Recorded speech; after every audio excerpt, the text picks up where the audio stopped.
many waters, and we saw that the waters are multitudes, nations, peoples, tongues.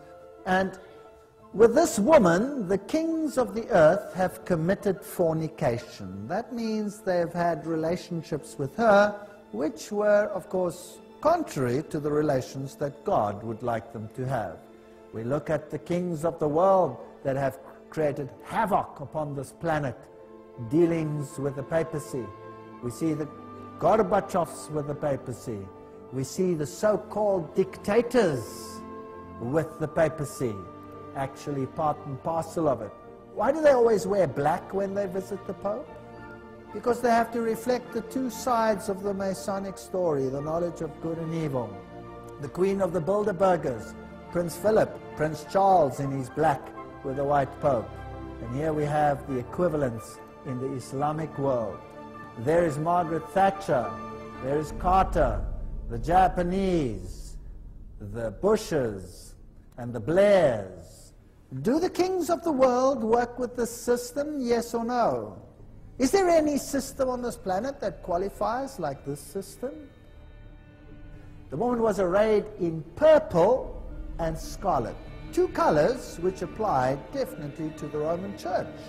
They used the colors purple and they used the colors red for cardinals and for bishops. Crimson and purple are the colors. Isn't it fascinating? And decked with gold and precious stones and pearls, there's no doubt that this is the richest church institution in the entire world. The treasures that are in the Vatican Museum boggle the mind. It is unbelievable. If you take the papal crown, the papal triple crown that comes from Medo-Persia, if you had that crown alone, you could probably get all the debt out of the United States of America who sold it. The Catholic Church is the biggest financial power, wealth accumulator, and property owner in existence, possessing more material wealth than any bank, corporation, giant trust, or government anywhere on the globe. The Pope, who is the visible ruler of this colossal global wealth, is one of the richest men on earth. While 2/3 of the world earns less than $2 a day, and 1/5 of the world is underfed or starving to death, the Vatican hoards the world's wealth, profits from it on the stock market, and at the same time preaches about giving. Having a golden cup in her hand, full of abominations and filthiness of her fornication. So this golden cup is full of false doctrines. There's only one church in the whole world that uses a woman with a cup, and that is the Roman Church. And here is Città del Vaticano, using the woman with the golden cup, and she is called Fides on all their documents. Fides. Now what does that mean? Fides. Well, let's go to a Masonic source, a very good Masonic source, written by Albert G. Mackey, the Manual of the Lodge. Albert Mackey was a 33-degree Freemason. It'll become clear as we go through the lectures what this means. And he says, the right hand has in all ages been deemed an emblem of fidelity, and our ancient brethren worshipped deity under the name of Fides, or fidelity, which was sometimes represented by two right hands joined, and sometimes by two human figures holding each other by the right hand. Numa was the first who erected the altar to Fides, under which the name, the goddess of oaths and honesty, was worshipped. So it means honesty and fidelity, but it is also an image of a female deity. And upon her forehead was a name written, Mystery, Babylon the Great, the mother of harlots and abominations of the earth. And upon her forehead was a name written, Mystery. That means it is a concealed science, if you like. Babylon the Great, the ancient Babylonian religion, through Kabbalism and Gnosticism, removed Jesus Christ as the deity that saves and replaces it with another power. We've seen the Islamic secret societies, and we've seen what the Quran teaches, that Jesus was not the Son of God, that he never died, that his blood was not shed for us, that he was whisked away, that he's spiritualized, he never came in the flesh. All of these issues. We see this is the very central doctrine of Rome today and is the theology of the Vulgate. The Templars, the Rosicrucians, the Jesuits, Freemasonry, all of them hold to the central doctrine. 2 doctrines in the world. Not 100, 2 doctrines in the world. All wearing different cloaks, all controlled by one power. Unbelievable? And then this interesting statement, the vestments of the priests of Horus were covered with these crosses, and then you have the Maltese cross. And I showed you that the papacy has this on its vestments, and the bishops wear it as well. These are priests of Horus.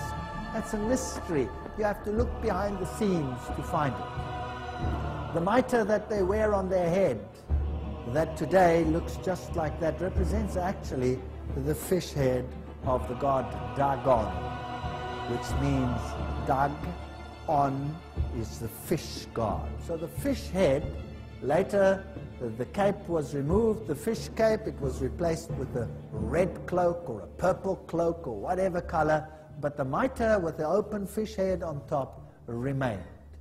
Babylon the Great, the mother of harlots and abominations of the earth. Now, Revelation 17 verse 5 calls this institution the mother of prostitutes. In Revelation 18 verse 7, she says, I sit as queen, I am not a widow, and I will never mourn. I am, and there is none beside me, I will never be a widow or suffer loss of children. She's going to control the world in a spiritual sense. That's what this power says. Now, it's interesting that the Vatican has just recently, September 5, 2000, issued this encyclical, Dominus Iesus, where she says, other churches are no sisters of ours, the Vatican insists. It must always be clear that the one holy Catholic and Apostolic Universal Church is not the sister, but the mother of all the churches. Cardinal Ratzinger said that. He's the head of the Inquisition. They don't call themselves the Inquisition anymore. They call themselves the Congregation for Doctrine and Faith. But it's the same thing. It's even in the same building. She is not the sister, but the mother of all the churches. The mother of harlots and abominations of the earth. The old Babylonian religion gave rise to Kabbalism. Via the Essenes and others, Gnosticism came into existence, and Gnosticism was eventually, over time, through many intermediary organizations, carried over to the Knights Templars. And the Knights Templars were a group of a Roman Catholic order, if you like, that were set over the temple site to protect it. And they had strong links to Islamic societies, the Ismailis, the Karmatites, the Fatimites, the Druzes, and the Assassins.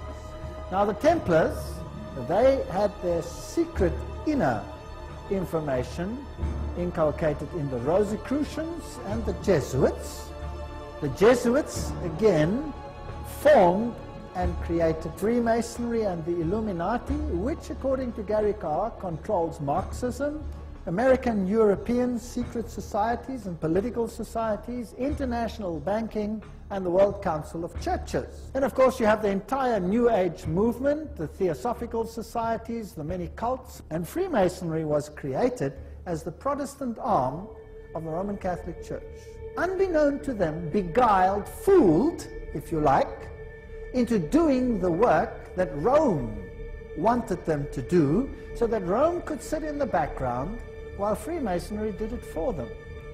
To get deep inside the Illuminati, the family, the order, we have a guest that was involved with this group, born into it for over 30 years, and her name is Svali. Svali, are you with us? Yes, I am. So you reach the age of 12, and then you're told by your parents you're going to an induction ceremony in the Vatican. Can you tell us how that happened and what occurred at that ceremony when you went there? Okay, this isn't easy to talk about, as you know. When I was 12, I was flown over to Germany, and I was at, I'll call them the German Father's house over there, and there was some preparation for a few days beforehand, and I was told that there would be a very important ceremony, and it was considered a sealing ceremony at that point.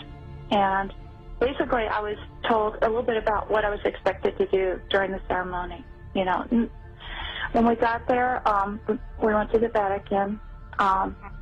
There's underneath the Vatican, there's a large room that I described to you when we talked before. It